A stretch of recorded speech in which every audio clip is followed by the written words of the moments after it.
Stir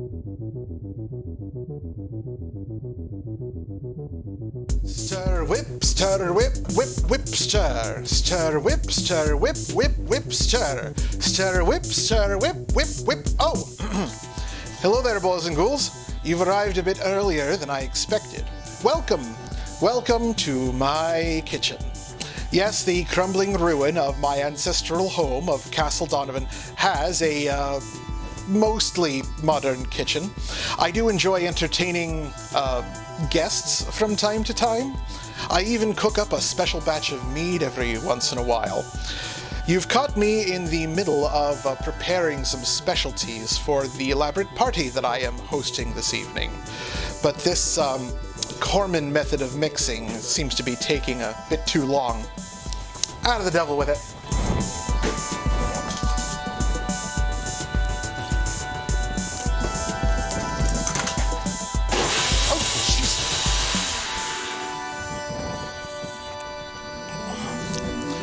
We'll be back in a moment.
Well, that's better.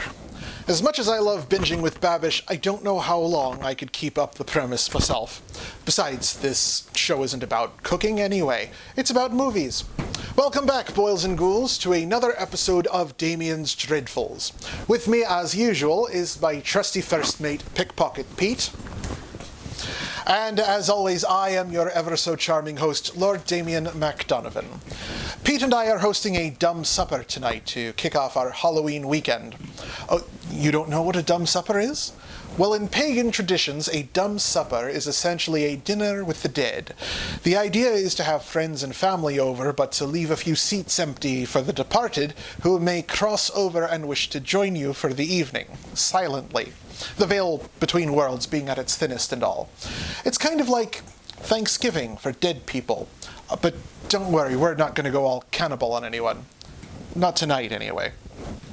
Though it is kind of funny how many horror movies are based around the fear of being eaten. Our Halloween double feature in 2018 had a man-eating plant and vampires. And tonight's feature is no different. Oh, Pete, could you get that, please? Aye, aye, Captain.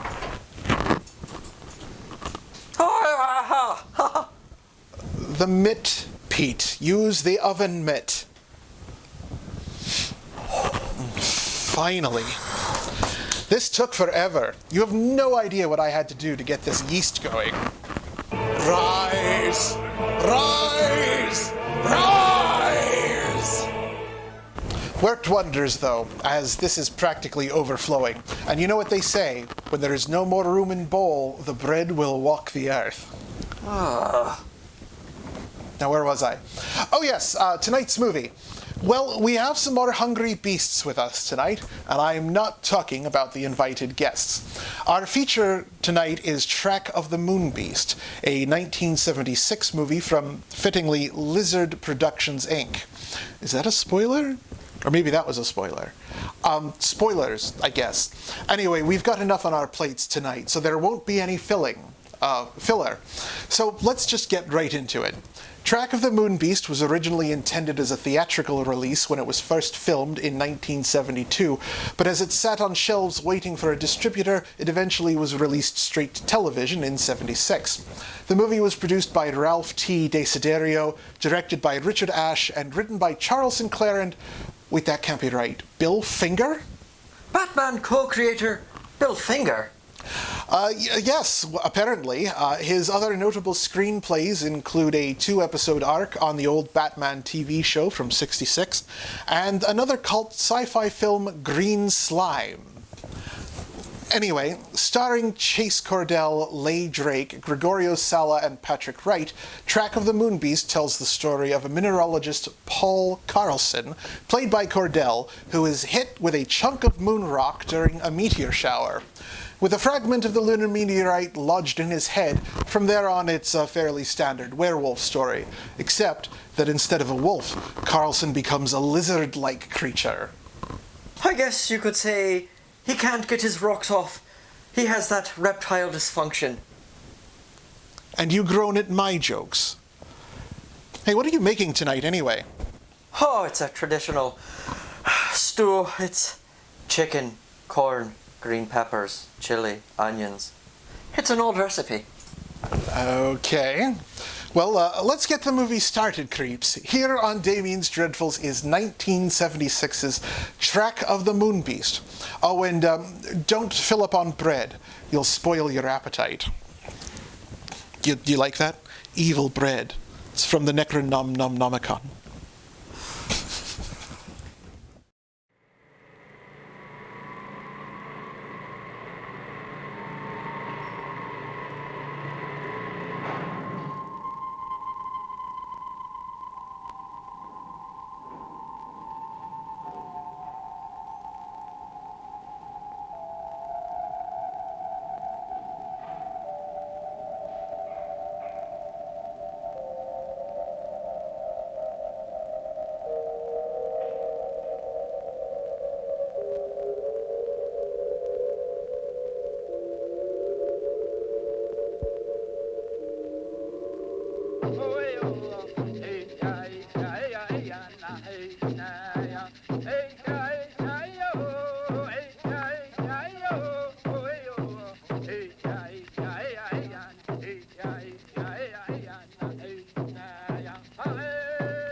Stand by, camera one. And this special report from KOB Television. The National Aeronautics and Space Agency quotes officials as saying that the asteroid now entering our portion of the solar system poses no threat to Earth. Meanwhile, NASA's viewpoint is substantiated by observatories as far away as Siberia and Peking. However, as might be expected, official sources in Moscow and Peking do have a difference of opinion as to the size and mass of the space intruder. Nevertheless, the world's scientific community is generally agreed on one thing. The asteroid is on a collision course with the moon. After the impact, astronomers will no doubt have to add a new crater to their maps of our already pockmarked moon. In any event, we will interrupt our regular programs to keep you informed of the now certain collision in outer space and to bring you any further bulletins from leading observatories or from NASA.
Hi, Paul.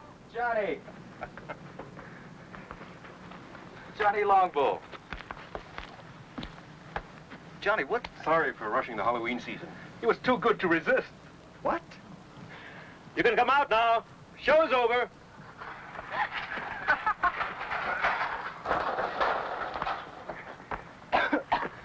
Count Dracula at your service. And better known on campus as Bud Keeler and Janet Price. Hi, do forgive us. These, I'm afraid, are two of my students at the university. Unfortunately, I'm saddled with them for my summer field course. Just as you were saddled with me. Not quite. You decided to switch from anthropology to mineralogy at the graduate level. Until that point, I thought you had a fair degree of sense. Was it you that made that god-awful sound? That was me, I'm afraid. He also does bird calls, but don't get him started. Janet, like I keep telling you, an anthropology major these days should have more than one talent. That's a talent? Bird calls?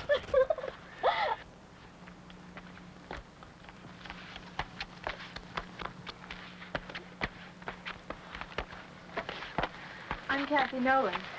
Paul Carlson. Don't tell me you're a student. Miss Nolan's doing a picture story on the religious customs of the tribes around here, especially my own people. That's why Bud happened to have a ceremonial mask. Really my idea. I borrowed the mask from the collection at the reservation to do some mood shots on location out here. But when we were heading back and I saw you, and Professor Salinas explained you were a friend, well, I'm afraid the bright idea of using it for a practical joke and getting some shots of your reaction was my idea. Thanks, I'm glad to know. I'm afraid we got more reaction than I bargained for. I won't use the shots. That's a promise. Am I forgiven? Of course, Miss Nolan. Kathy to my friends.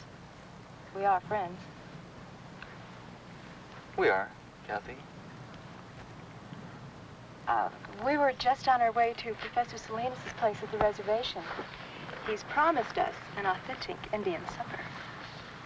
Won't you join us? I'd like to, if it's all right with Johnny Longbow.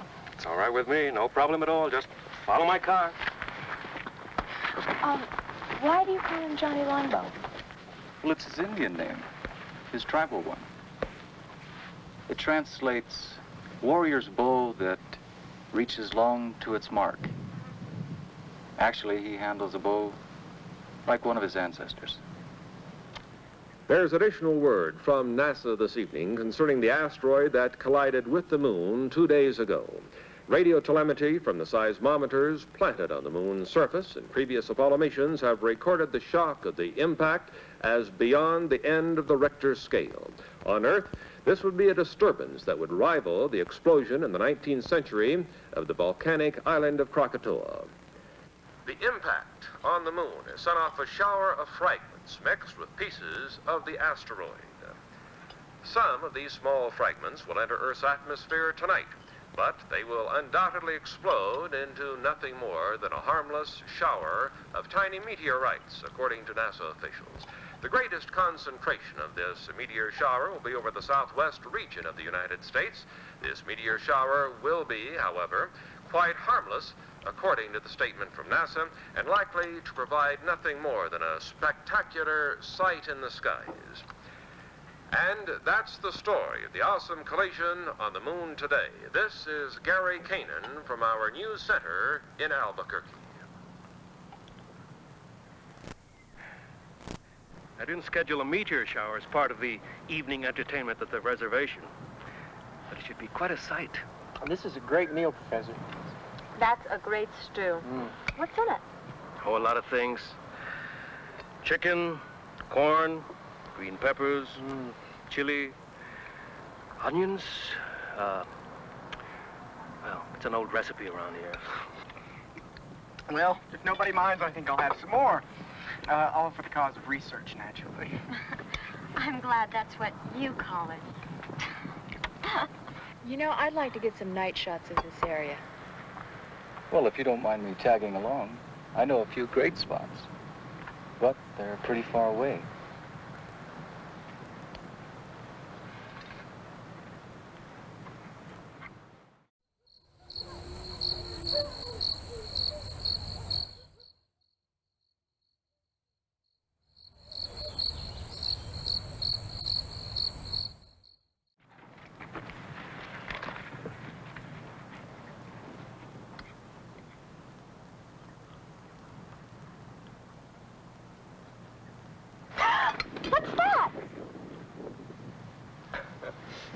That is a lizard. Oh, sorry. Things like that scare me. You get used to lizards here. They're quite common. That's why tribes in this area have so many legends about lizards. Like, what, for instance? Such as the story of Lizard and Coyote, for instance. In the days before there were men on Earth. Sounds like it's going to be the Navajo version of Genesis. Ignore him, Professor. I'd like to hear the story. It will have no effect on your grades. I don't expect it to. I'd just like to hear it. Well, one day, before man walked on Earth, Lizard and Coyote were having an argument about what shape man would take. Lizard won the argument. They finally agreed that man's hands would be shaped like lizards, 4 fingers and a thumb. Hey, that's right. Was that the end of the story? Not quite. Coyote drove a hard bargain. He agreed that man's hands would be shaped like lizards rather than his paws. But only if man would be mortal and never again try to be like lizard. You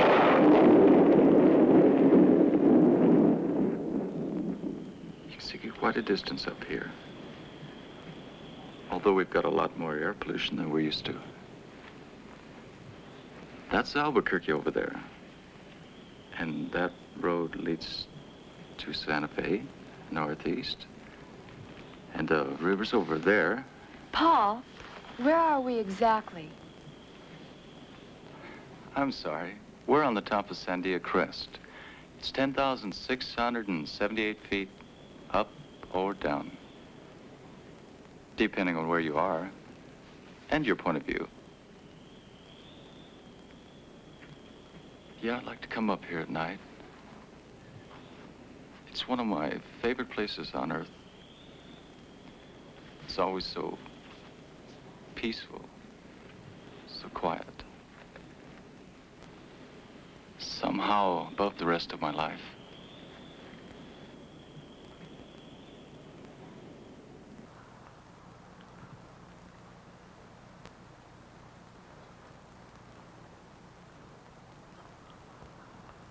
Right on schedule.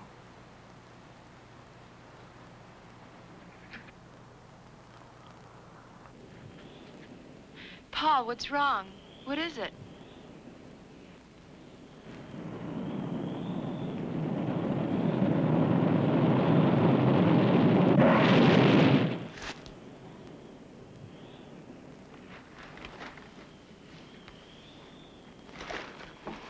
Paul, are you all right? What happened? A meteorite. A lunar meteorite. A meteorite? We heard about it earlier on TV. Yes, but here? Oh, we're right in the area where they're due to fall. I guess we can consider ourselves lucky.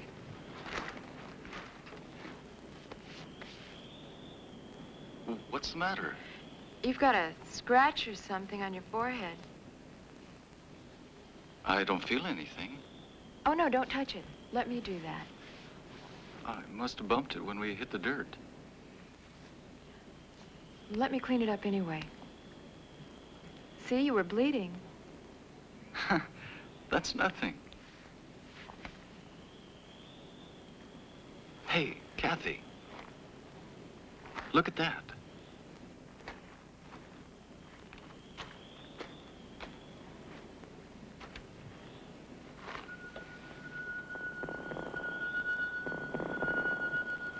That'll make a great souvenir. My own personal moon rock. Moon rock? Oh, wow. Did I say something wrong? No, but you just reminded me. I'm supposed to go into town tomorrow. There's a NASA exhibit at the university, and I'm supposed to cover it. That's a great idea. We'll go to the exhibit, then we'll have some supper, then we'll go out afterwards. Just in case the moon rock hasn't cooled off,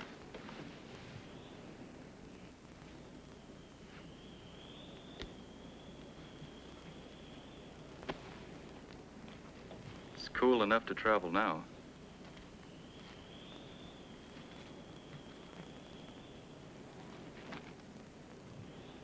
Have you got a first aid kit in that bag? A few things. Why? I'm still worried about that cut on your head. It could get infected. Look, I don't live far from here. And I've got all kinds of antiseptic in my medicine cabinet at my place. Your place? My place. Fine. Your place, then.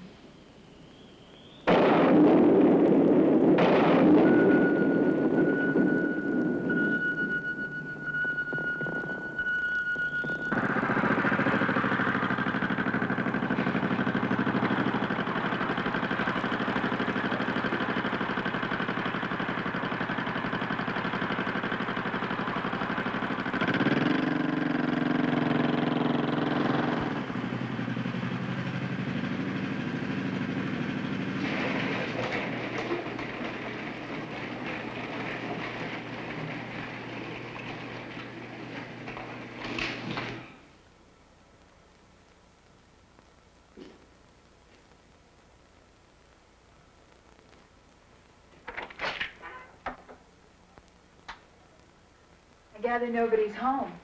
My mother's in Europe. She travels a lot.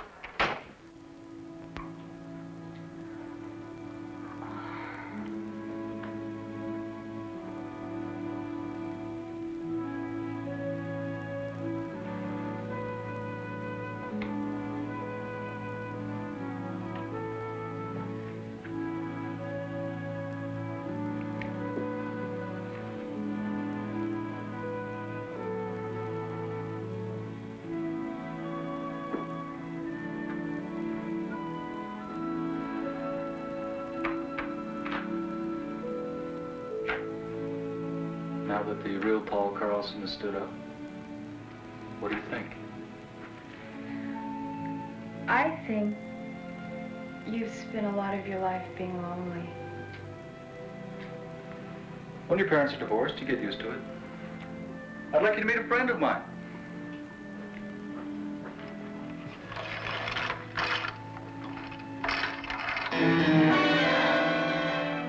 Hey, his name is Ty. Ty. Short for Tyrannosaurus. Sounds like something in a museum. It is, usually. Ty looks a lot like a dinosaur. Or like the dragon the Indians call Avenue. Thank you for introducing me to your friend. Well, I hope he didn't frighten you. Paul. It's us I'm really frightened about. Kathy.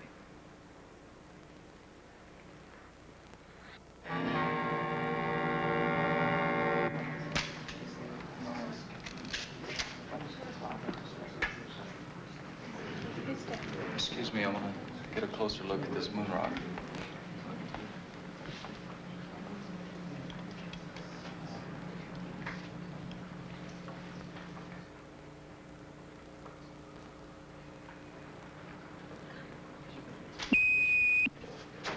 Paul! Paul, what happened?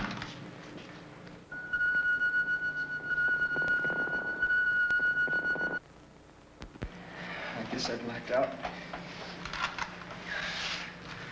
I'm okay. Are you sure? Yeah, I'm fine. I just need some fresh air.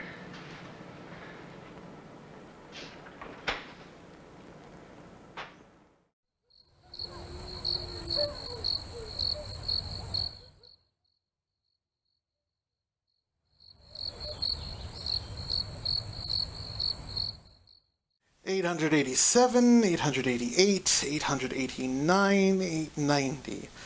Yeah, I think that's about enough. How long is this thing anyway? 32 hours? Yeah, this party's not going to be that long. Oh, hello again there, creeps. Before my guests arrive for the party today, I wanted to go through and arrange all of my music to create a playlist for the event. Part of being a good host is having good music. And while tonight's supper is dumb, the music selection cannot be. See what I did there? Anyway, my official playlist for Halloween tends to get very long, so I'm going to have to sit here and narrow some of this down to see what's befitting this solemn event. I mean, obviously we're going to have some fun before the actual meal too, but I think we can pare this down to about 3 or 4 hours. Planning out music for a party can also be a lot of fun, and if you do it correctly, you can even almost give the entire evening a plot based around the music choices. It's like creating your own soundtrack for a movie.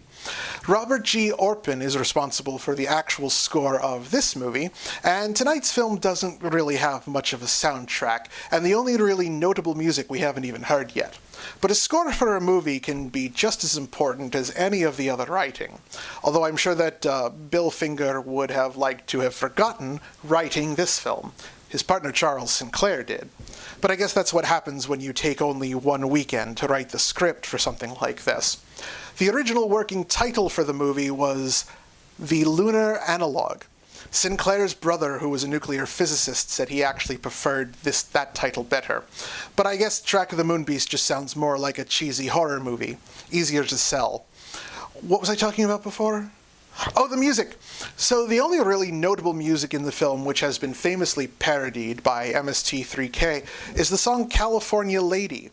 The song is written and performed by Frank Larrabee and his band, who were coerced into performing it by the filmmakers. The film crew and the band were both staying in the same Ramada Inn at Albuquerque, and just kind of crossed paths while filming the movie. In fact, the performance footage for the band was shot in the Ramada Inn. Anyway, I've got to narrow down this playlist. I'll let you get back to the movie. And now, for your aural pleasure, here is Frank Larrabee and his band performing California Lady.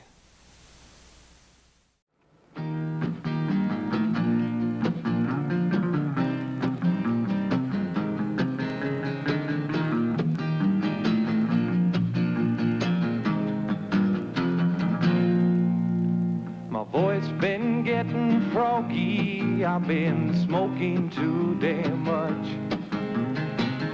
Singing songs to the sun that's rising, rhyming words I cannot touch.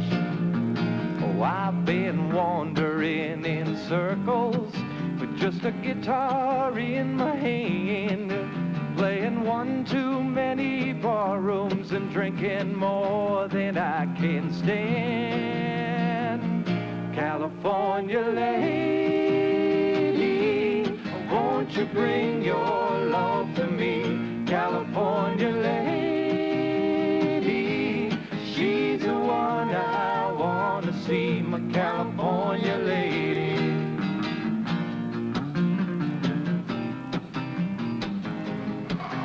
Do a lot better off if we take you home. Like now. Johnny's right, Paul. You're going home. I'm hung out in Chicago with a California mind.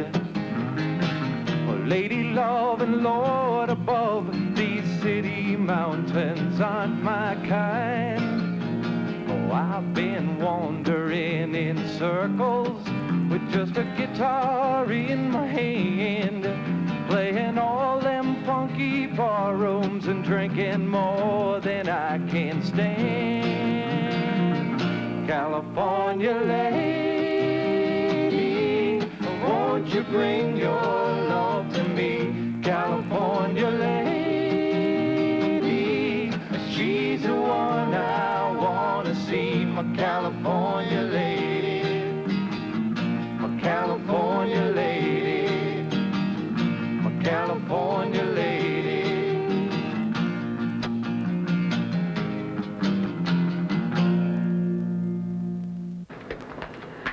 I'm just not sure. Leaving him alone. It's the best way. Paul's still learning a lot of things. Such as? Such as how to accept help from other people. He's used to doing things for himself. He's been a loner a long time. It's not easy to change. Even so. Tell you what. If Paul calls me during the night, I'll call you and come pick you up. How's that? I'll buy that.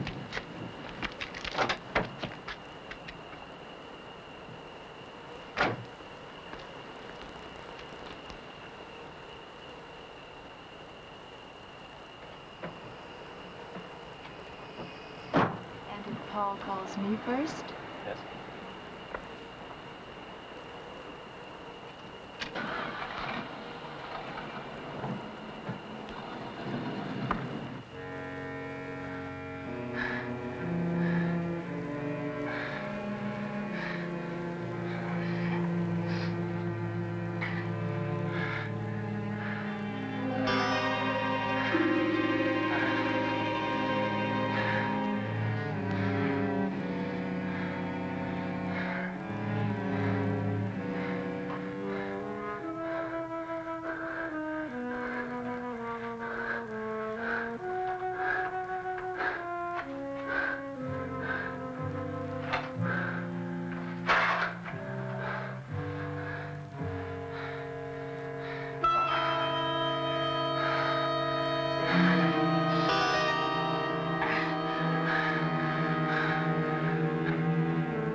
That concludes the national news.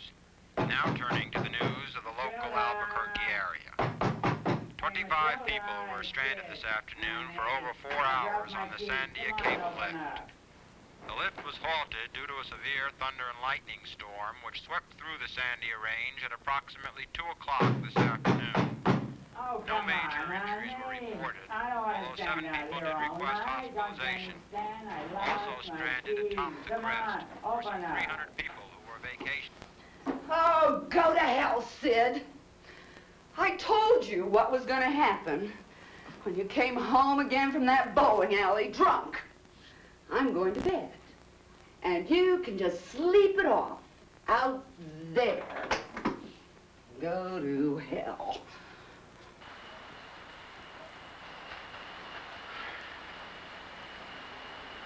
Who's there?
Thanks, Kramer, for bringing the professor.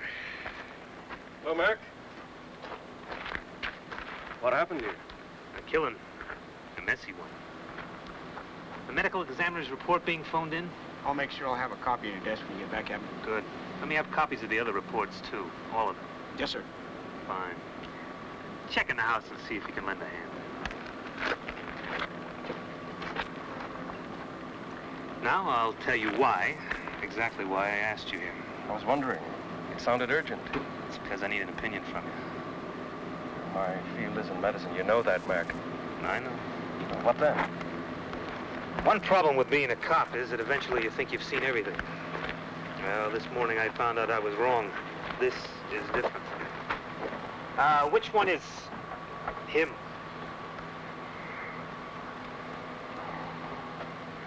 The woman had a weak heart, and what she saw when she opened the door apparently finished her. There's no report of any violence on her.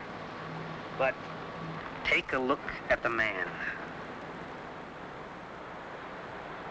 What kind of thing would cut up someone like that? Could have been a mountain lion, Mac. No, Johnny. Not that easy.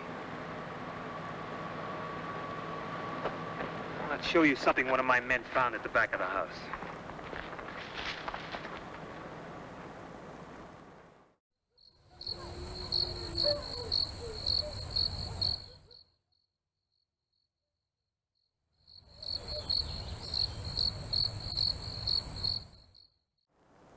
Whatever. Killed Harris must have tripped over the garden hose and grabbed at the side of the house for support. Take a break. I'll check things here. You're right. That wasn't made by a mountain lion. That mark was made by a human hand. Well, I would agree with you except for one thing. You tell me what kind of human makes a footprint like that. Now you get the picture, Jeff?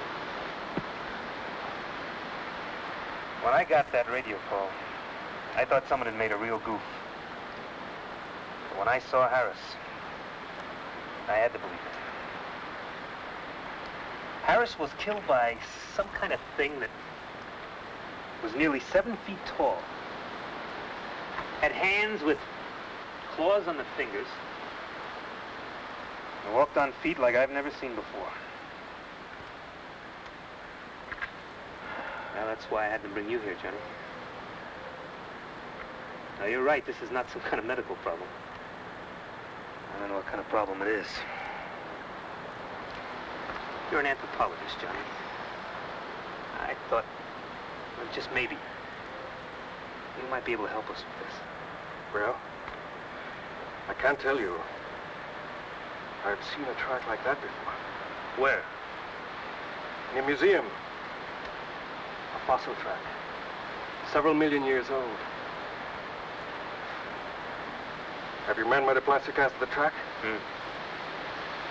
We might get a better answer from the paleontology department at the university. The department head, Dietz, he's a friend of mine. Let's go, now. The casting should be ready.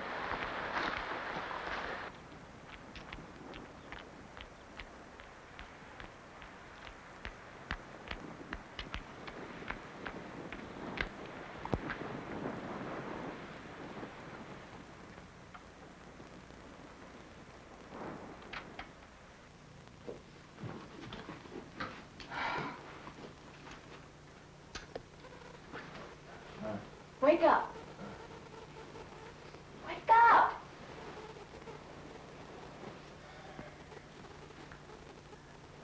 I decided to make breakfast for us while you hit the shower. Paul! I agree with Professor Salinas. Your casting here is that of the left hind foot of some form of reptile, some very, very large lizard. I still can't believe that there are lizards that big in New Mexico, or anywhere else for that matter. Sorry, Captain McCabe, you're wrong about that. There is a lizard we call Varnus commodensis. There's some photos of him over in the paleontology lab, who grows to be all of 10 feet long. He's quite a fellow. The Indonesians call him the Komodo dragon. Gene, Is it possible that one of these lizards is here? Or somehow... I don't think so. And if there were one somehow on the loose, it wouldn't be what you're looking for. The Komodo dragon walks on 4 feet. This indicates a lizard that can walk upright. Some form of reptile closely related to the Tyrannosaurus rex.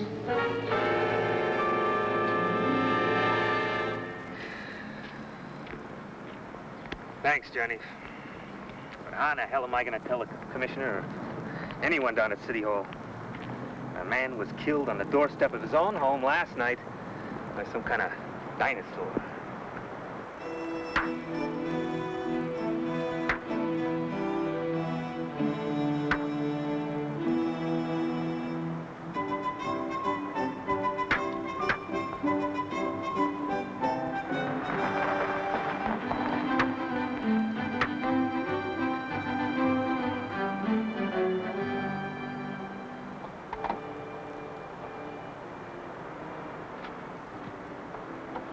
How do you feel today, Paul? Oh, a lot better than yesterday. Hi. Hi. Hey, they're pretty good. But you should see Johnny work with the bow. Our scholarly anthropologist here was the conference archery champ in college. I've seen his trophies. How about a little demonstration for our captain? All right. Come on, Johnny Longbow. I'd like to see you live up to your name.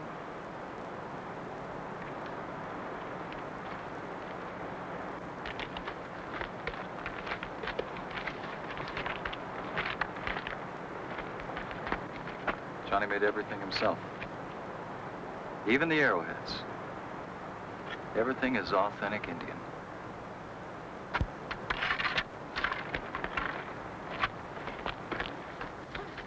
Okay, Johnny.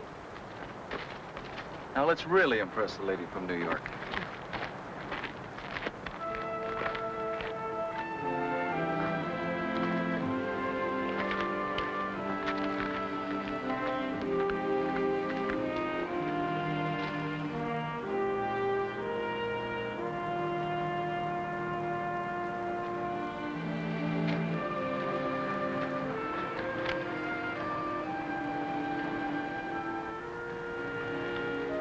Hold this.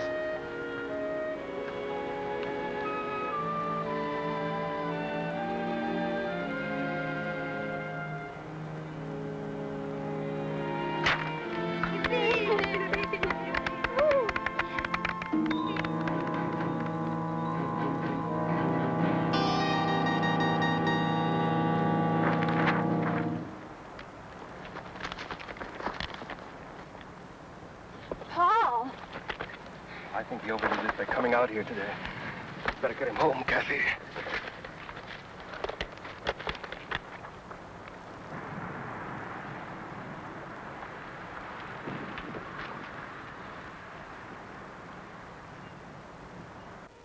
Oh, no. You're not talking me out of it this time. I'm staying. You need looking after. Did you take the aspirins? Yes, Master. There. That's better. Dark and restful. You should be able to sleep now. If you should need anything, I'll be right in the den, okay? Okay.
Welcome back, my little trip kickers. How are you enjoying the film so far? You've caught me tending to my front door. All of my guests have decided to arrive at once, apparently. Yes, I'll take your coat. Welcome, Victor. Are your son and daughter-in-law joining us tonight? The Frankensteins have always had a dysfunctional family. There's actually some fun family trivia in regards to our film tonight, though. Remember what I said about Charles Sinclair forgetting that he wrote this movie? Absolutely true. Oh, yeah. He didn't even recall it at all until his son came and told him that MST3K was riffing the movie on TV. Wait, how old is Charles Sinclair? Track of the Moon Beast was featured in season 10 of MST3K. Hello there, Doctor. Bring us any drinks tonight? No? All right. Similarly, actress Leigh Drake forgot about it and thought that it had never been released, at least until her mom called and told her that she had seen a DVD of it for sale on a shelf somewhere. Whoa there, Griffin. Watch your hands. Just because everyone else can't see you doesn't mean that I can't. Anyway, also, at one point, Carlson says that his pet lizard, a Komodo dragon, is the closest living relative to the dinosaurs. We know that's not the case anymore. In fact, birds are the closest living relatives to dinosaurs. So every time you're eating chicken, you're eating a dinosaur. Kind of answers the whole chicken or egg question. That reminds me, Pete, what's in that stew again? Oh, you know, it's just chicken, corn, green peppers, chili, and onion. That's right. Thanks for reminding me. Hey, Lawrence. Oh, hey, how many times have I told you not to shut on my carpeting? Talbots. Anyway, we should probably let you get back to the movie. We'll catch up with you a little later. Hey, wipe your feet. I don't need Black Lagoon all over the tiles. Open it. Okay, then. I'll open it. Wait just a minute. I'll open it for two. You'll open it for two. Right. All right, I'll see it. I'm in for two. You're in for two? How about you, Earl? Yeah, I'm going to stay for two. Okay, how many cards? I'll take a pair. A pair will never win this game. A pair will never win this game, friend. I'm going to say same thing as he does. Same thing. Okay. Two for you, and two winning cards for the big winner of the night. Okay?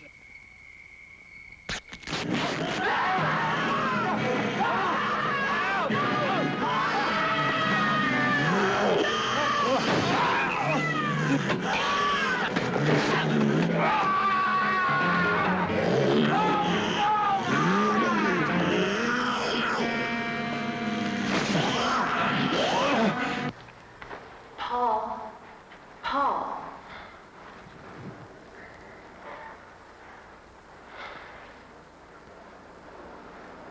When I woke up and couldn't find you anywhere in the house, I got so worried. What are you doing out here?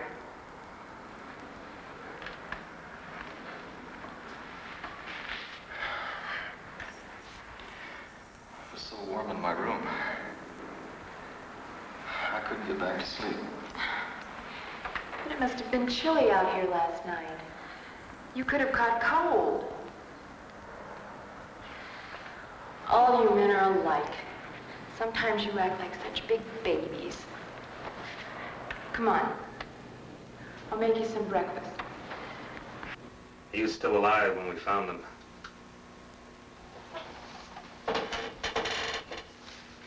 The man was pretty far gone in shock. But he did manage to say something about a lizard. A big lizard. A big lizard that walked like a man. Seems to me I've heard that expression before. Maybe. Something your friend Dietz said about a dinosaur? The Tyrannosaurus. Well, now there have been discoveries of supposedly extinct creatures dating back to the dinosaur age. Ancient life forms that are still alive today.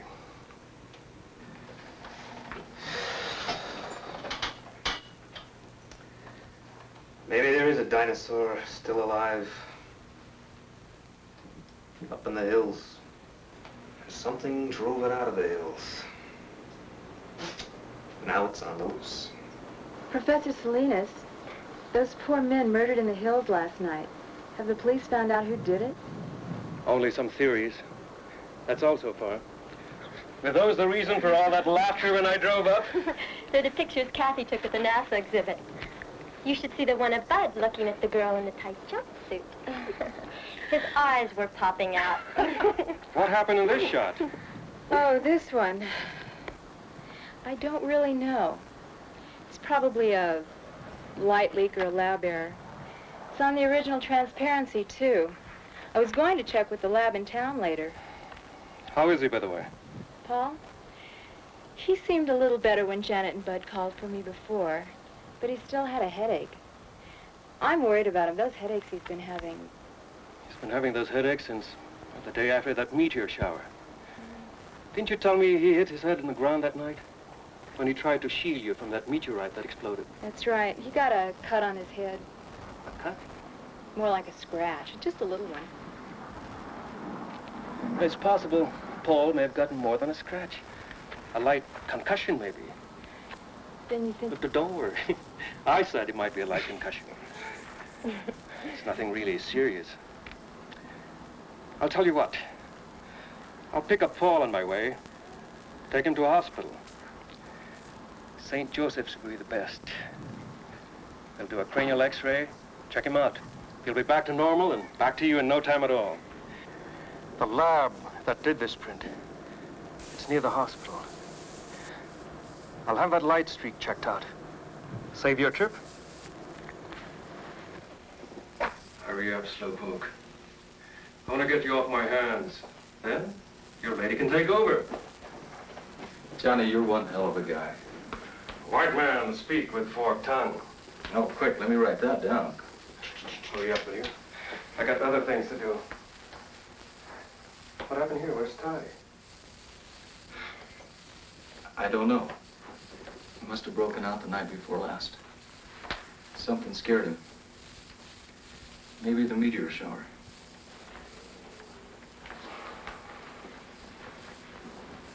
Hey, is this the meteorite you found?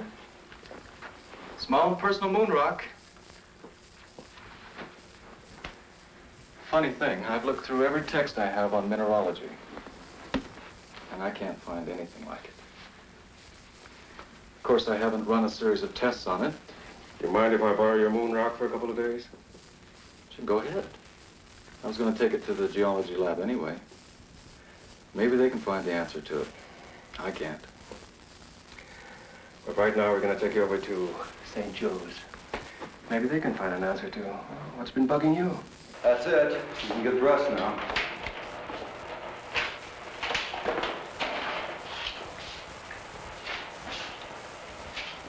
I finished with your friend. It'll take about 20 minutes or so to process the plates. Dr. Sutton's expecting you. He left word you wait in his office. Thanks. How do you feel? Not bad. Good. While you're waiting, I might as well do an errand near here. I'll be back in a little while.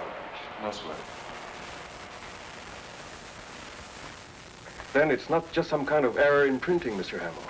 Definitely not. I remember looking at the originals on that roll myself. What you see is what happened. I can't explain it, but it's not our fault or the fault of the film. Well, have you ever seen anything like that before? Never. And I've been in this business for years. I'm Dr. Sutton. Would you come this way, please? I've looked at your x-rays. And? We don't usually discuss them with patients, but this isn't a usual case, Mr. Carlson. This is the normal situation, just to give you an idea. And this is the one we took of you. What does it mean? What's happened to me? You've been hit by a small particle of matter of some kind.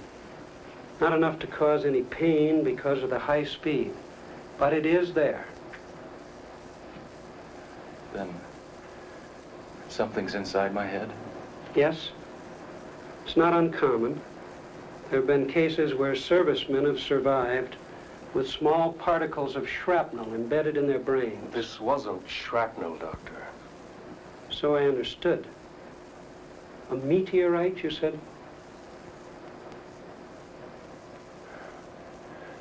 What happens now? Now? Now we're going to keep you here for a few more days for observation. We're going to take more x-rays. If that area doesn't clear up, we're going to do something about it, surgically. I made these photos several years ago when I was doing research for my doctorate. They just might have a connection to your killer lizard. Well, at this point, I'd settle for anything in the way of a lead. Well, let's see him. This is the first scene in a deer hide painting I was shown. Not many people have seen it. It's something like 400 years old. What's happening to the Indian in the painting?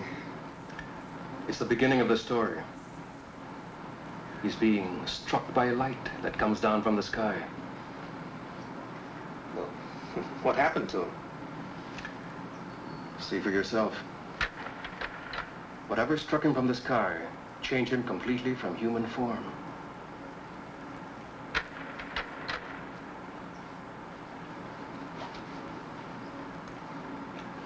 He became a demon lizard monster. Arrows had no effect on him. Well, how'd they get rid of this demon lizard? They didn't, but it died anyway. It was consumed by fire. But where the flames came from, nobody knows.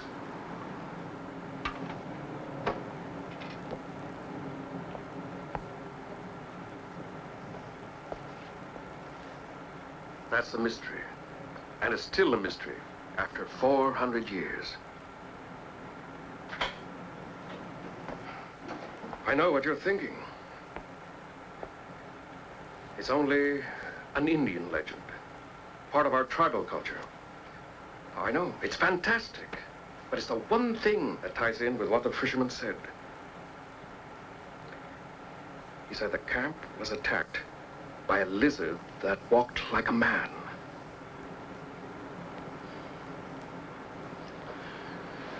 Now, I want your help, Mac.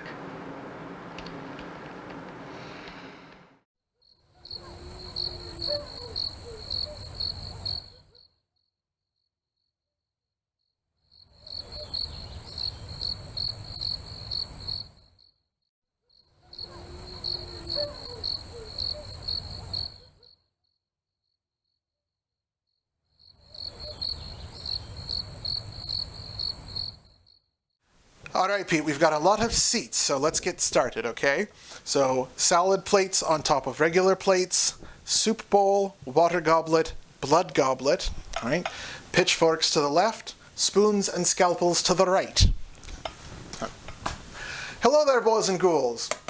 Welcome back. Now that our guests are here, we're setting up the table for our magnificent feast for the evening.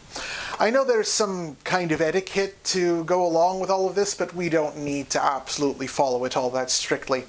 It's not like this movie follows any kind of guidelines when getting set up.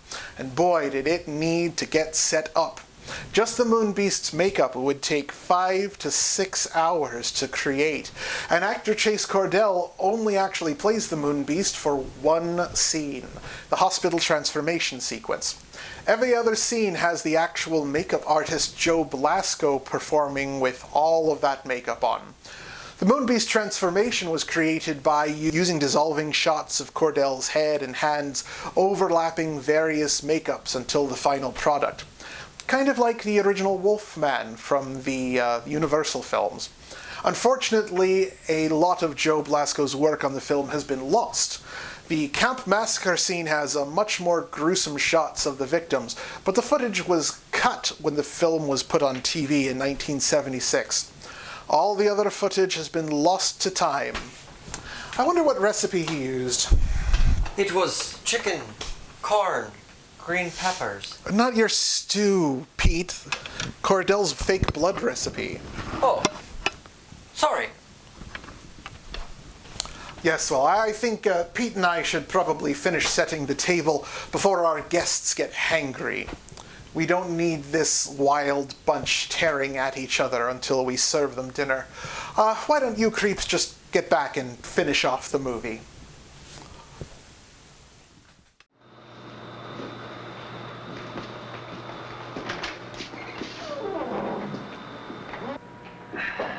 Well, we've got the place to ourselves. I had to close up early on my authority, and I hope this proves something. Well, now in a minute. I never thought I'd see the day when I tried to solve a case with Indian superstition. We are just about to find out.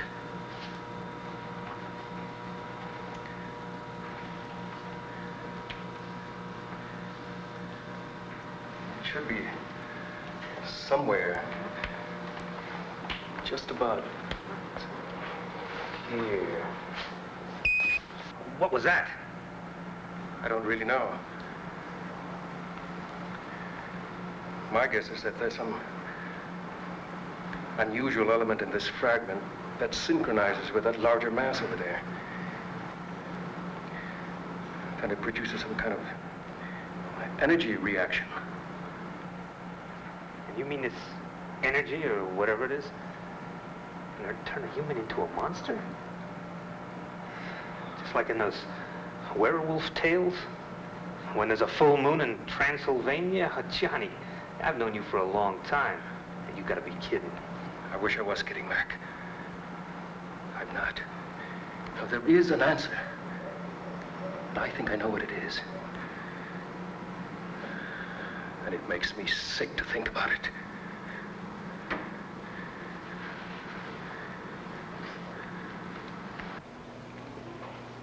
If what you say is true, the X-rays, the way the meteorite reacted,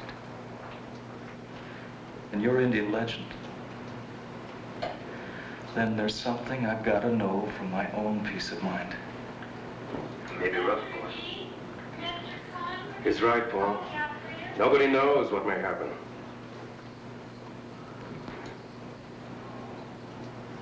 And let's find out. How much time do I have?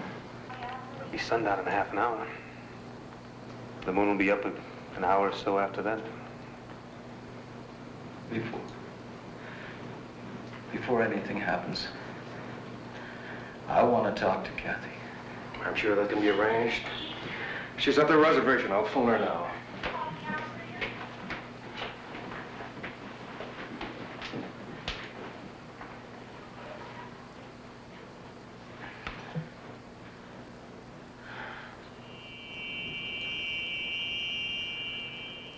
You better give her some idea of what he might have to go through, just to prepare her. I'll try.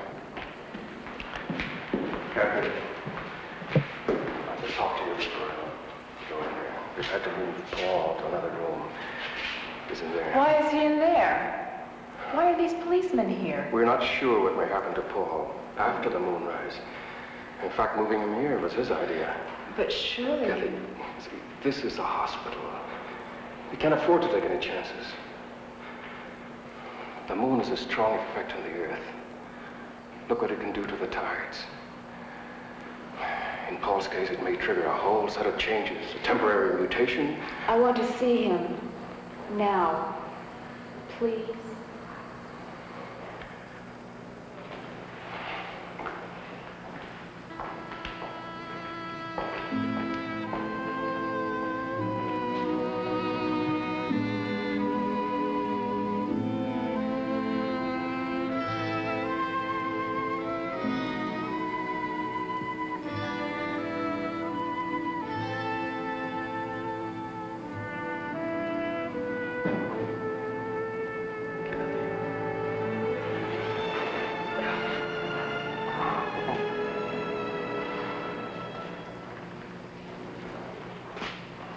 Nearly sundown now.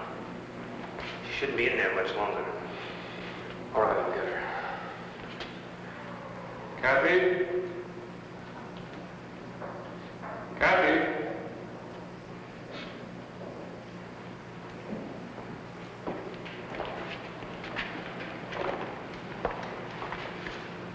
Thanks, Johnny. Can I take you home? No, thank you anyway. No trouble, miss. One of my men can take you home. Thank you, Captain. I'll be all right. I'd like to stay here at the hospital.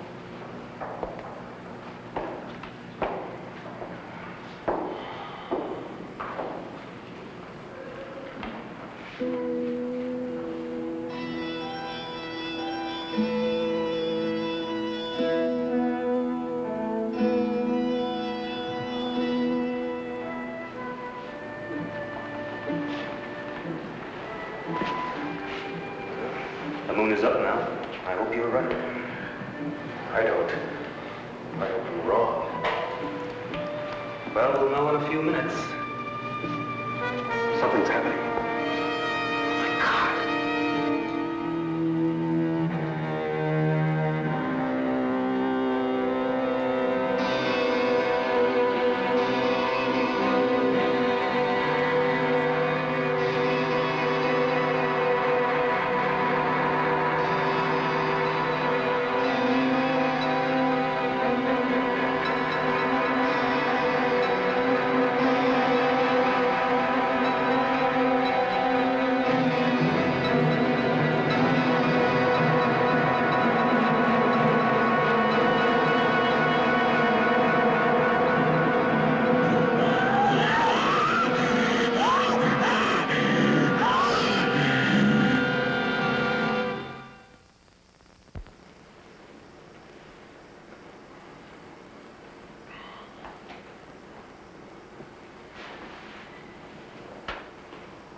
Then it's true.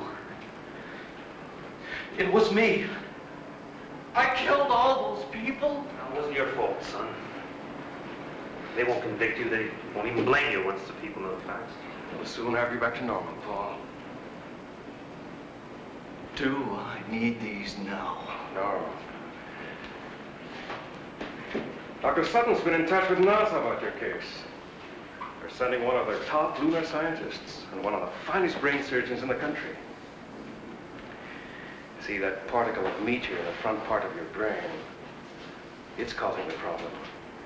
When it's removed, you won't have a thing to worry about. You can go back to leading your normal life. I'd like to see Kathy. Please.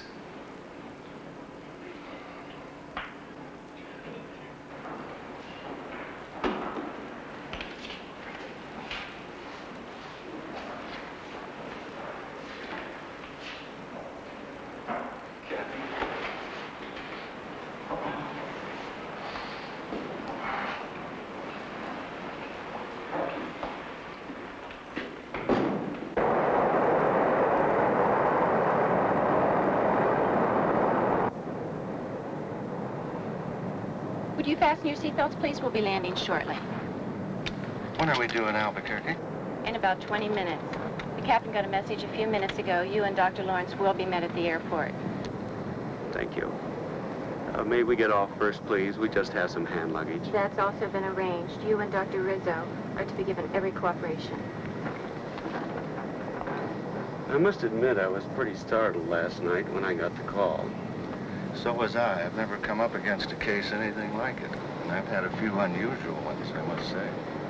We've been worried at NASA all through the Apollo program about the possibility that something could cause a mutated life form. Nothing ever happened. Until now.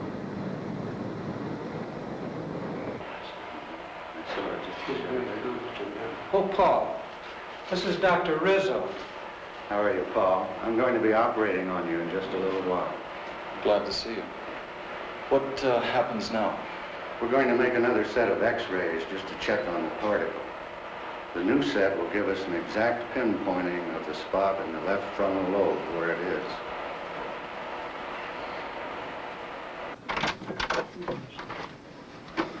I thought you should see these right away, Doctor.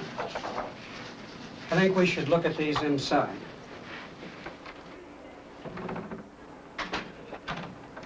What's the matter? I don't know, but I'll try to find out.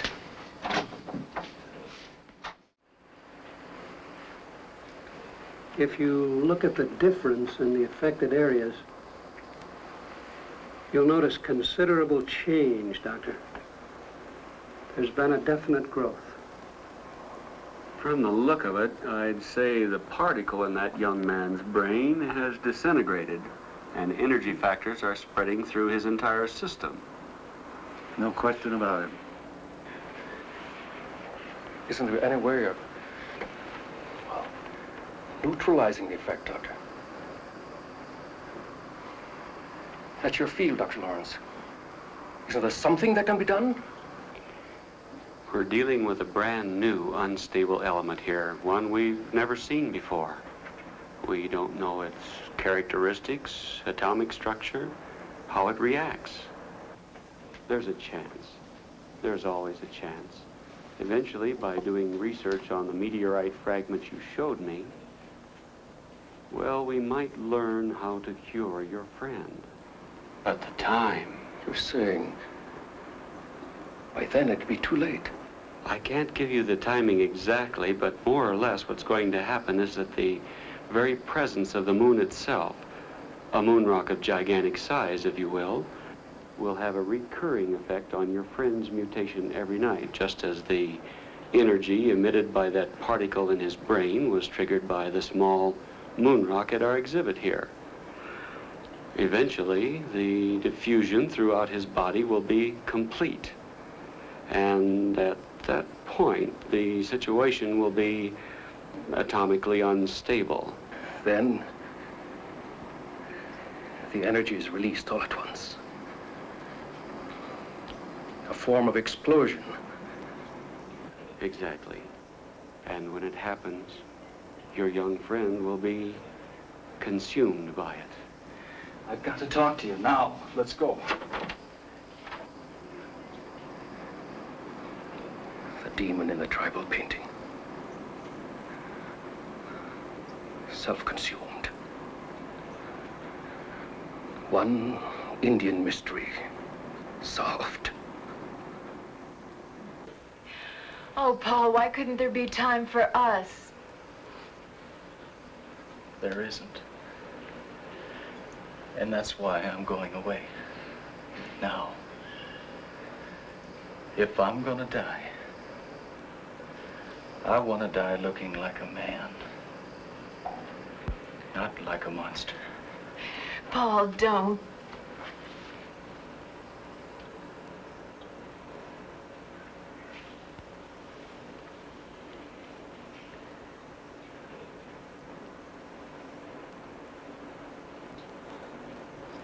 I need a few minutes. I've got to get away from here. Get away where? I don't know. But I can't stand being locked up here again. Will I see you again?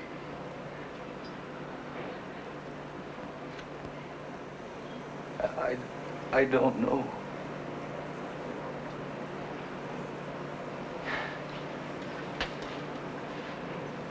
I want you to go back to Dr. Sutton's office. And if anybody asks where I am, I want you to tell them I'm on the roof. That'll keep him busy enough for a few minutes. Long enough for me to...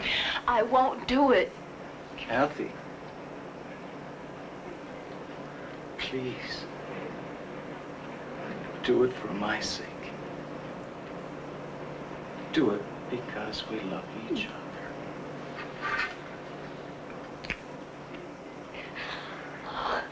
Oh, Paul. Why did this have to happen to you?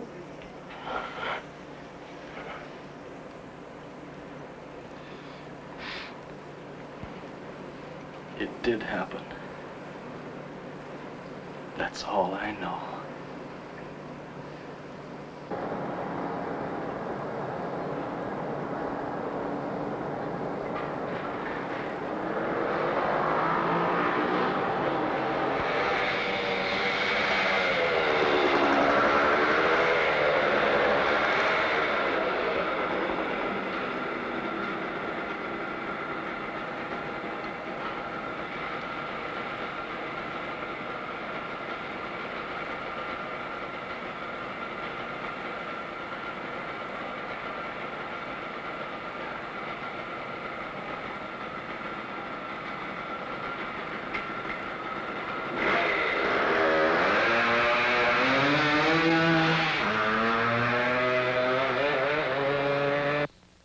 stunts I've ever seen. Does that kid think he can get away? He's not trying to get away. You don't understand.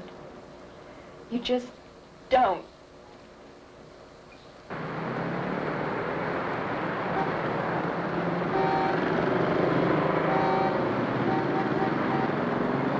A search has begun to locate a young Yes, sir. male patient What can I do for you? from a serious headache. I'd like a 12-gauge shotgun and some shells. Well, we have some very nice models just came in. Very nice guns. I'll be glad to show them. Joseph's and by Captain Stuart McKay, authority of the city's police commissioner. Here's a description of the man being sought, whose name is Paul G. Carlson. He's 24 years old, Caucasian, about 6 feet tall, weighing 160. Brown hair, Here's a nice one. blue eyes, regular features. Carlson was last seen in the vicinity of St. Joseph Hospital. He's believed dressed in tan slacks and a blue sweater. We got a report on him. The owner of a gun shop says he tried to buy a shotgun, but left without it. I don't think he wants it as a weapon. He wants to kill himself. Why, Miss Nolan?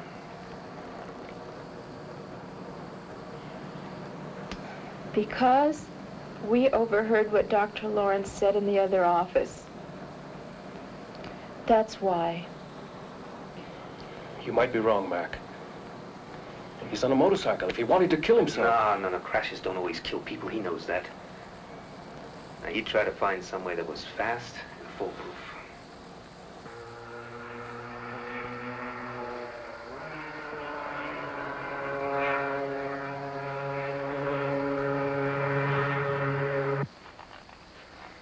If only we had some kind of lead on him.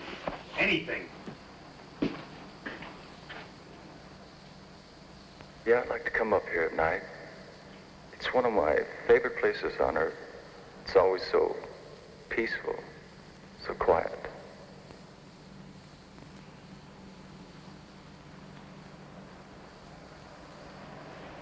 I can't stand this waiting around. I think it would be better if I went back to the reservation, don't you? I guess so. Well, how will you get back? I borrowed Bud's car. I'll phone you if we hear anything.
They found the motorcycle. Where?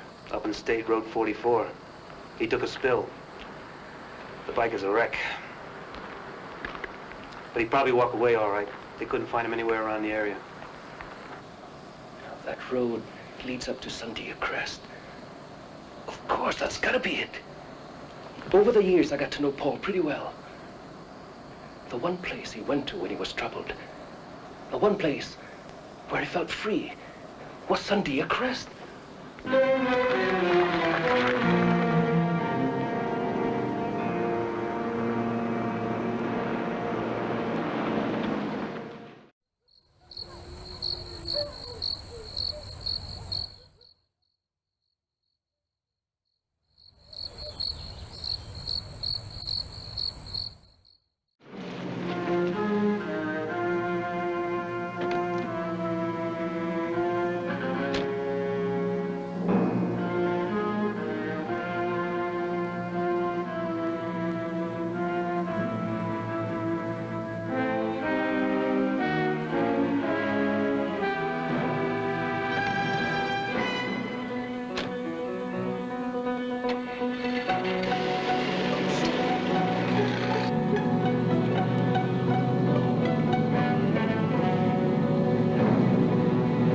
right, Pete. Get to Sandia Crest.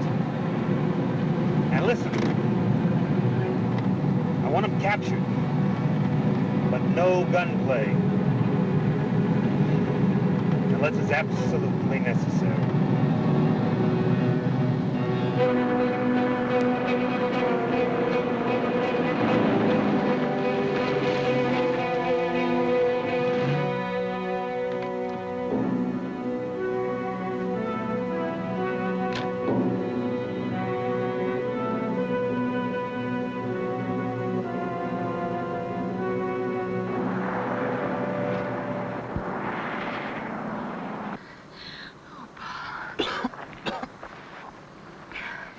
Oh, Paul.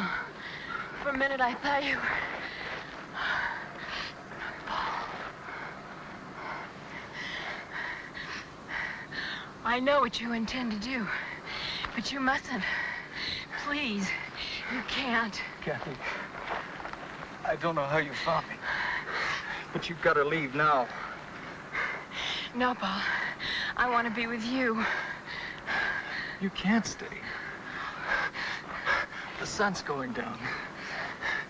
It'll be night soon. If I don't reach the crest before the moon comes up, then you can't stay.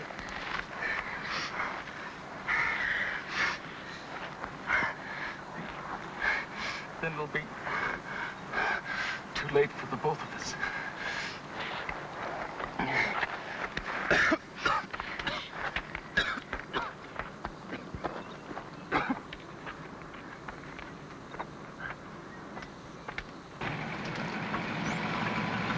Any sight of them, Pete? No, sir, but we'll keep checking the area. Then you stay put. We'll check down the hill a little further. If anything happens, call me fast. Yes, sir.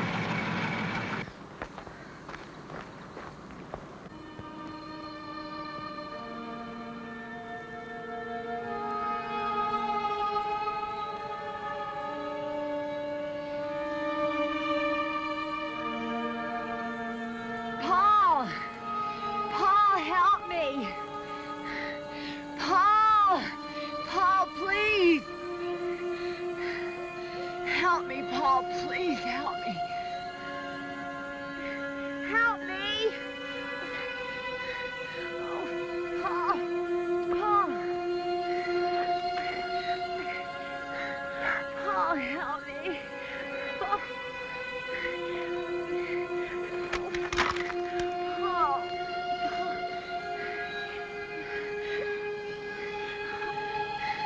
Please, Paul, my foot is caught. Help me. Paul, help me. Please. Please.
What happened? Where's Paul? He got away. 2 more men dead. Oh, God. It's too late to help Paul. Not now. It's got to be stopped before there's any more killing.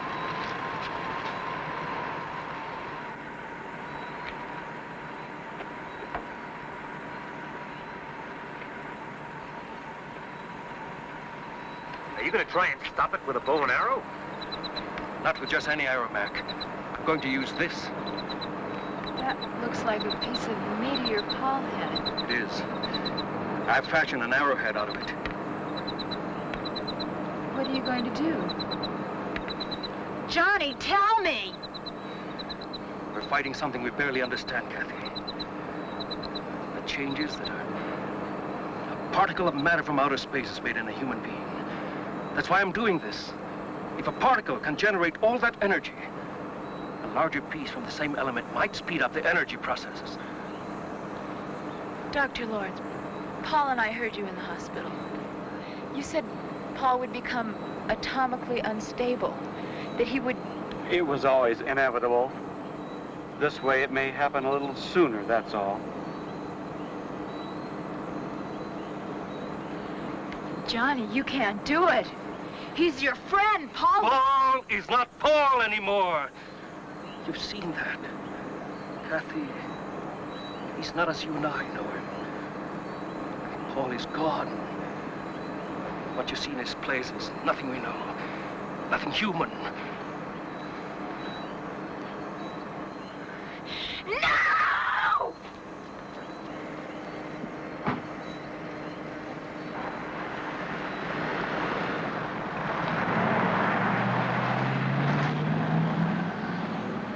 That poor kid. She's had a rough time.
It was feasting time at Castle Donovan.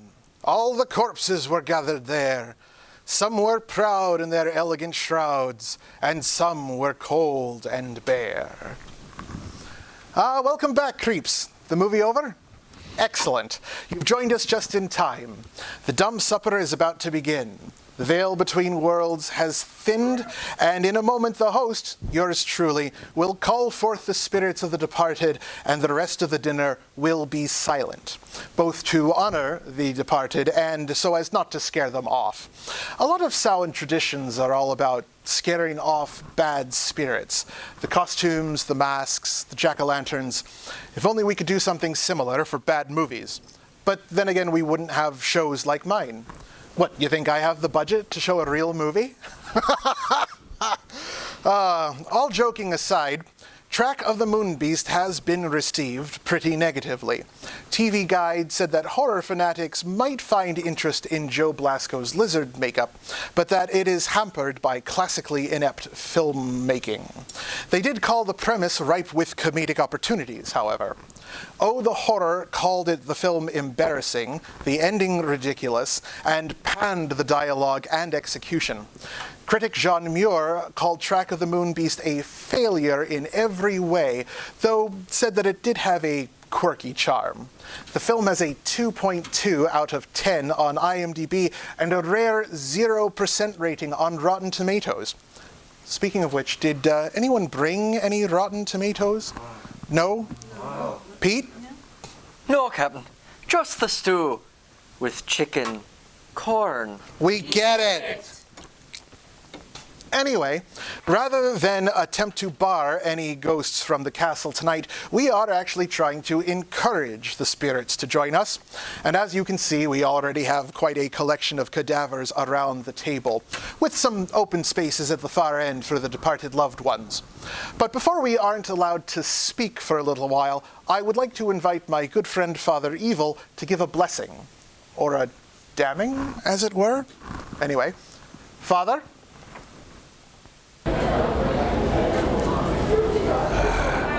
Ego manducarum tumanima. May the sin of gluttony emanate from this glorious feast. Amen. Thank you, Father. And now an invocation and a toast. Nobody throws toast at this table. What do you think this is, Rocky Horror?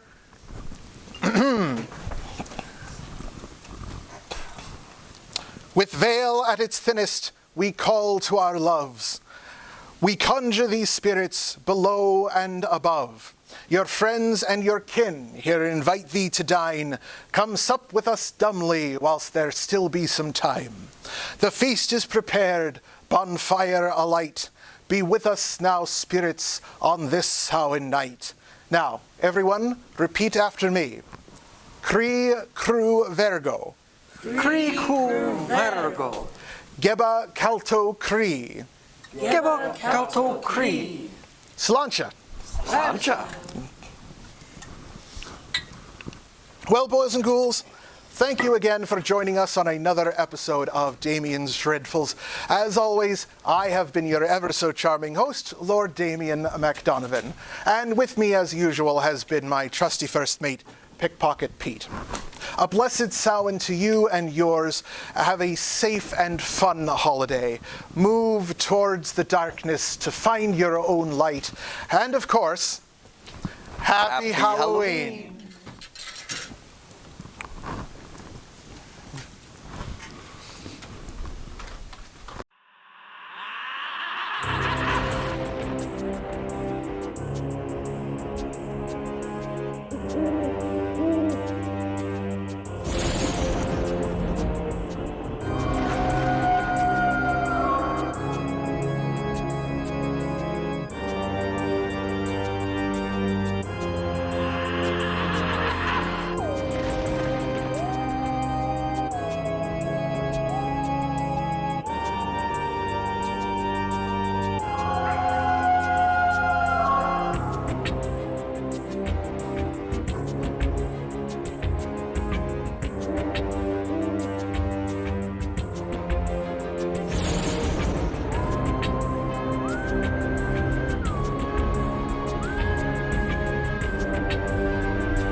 Good evening, and welcome to Castle Donovan's kitchen. I am Pickpocket Pete. I swear, I am. I know you can't see my face, but I'm here. So, I'm going to make a meal fit for a king. And all you need is 2 ingredients.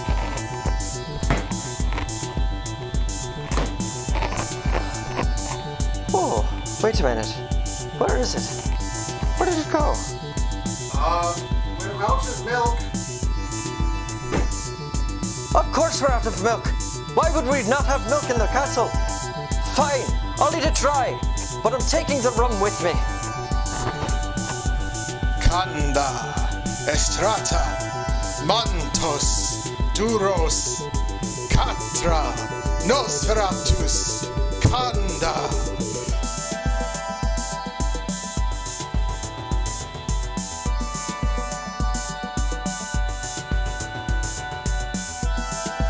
Mantos, canda, canda, canda!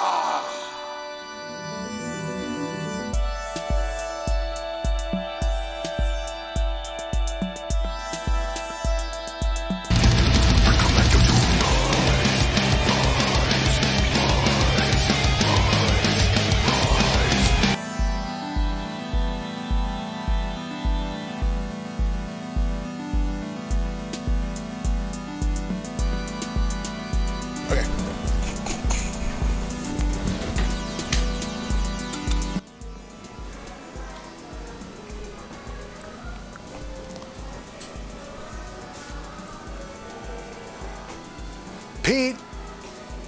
Pete, come in here. How long have we had a large kitchen like this? If this has been here the whole time, why were we using the small kitchen? Hi, yeah, Captain. This is for the staff. Staff? I have a staff?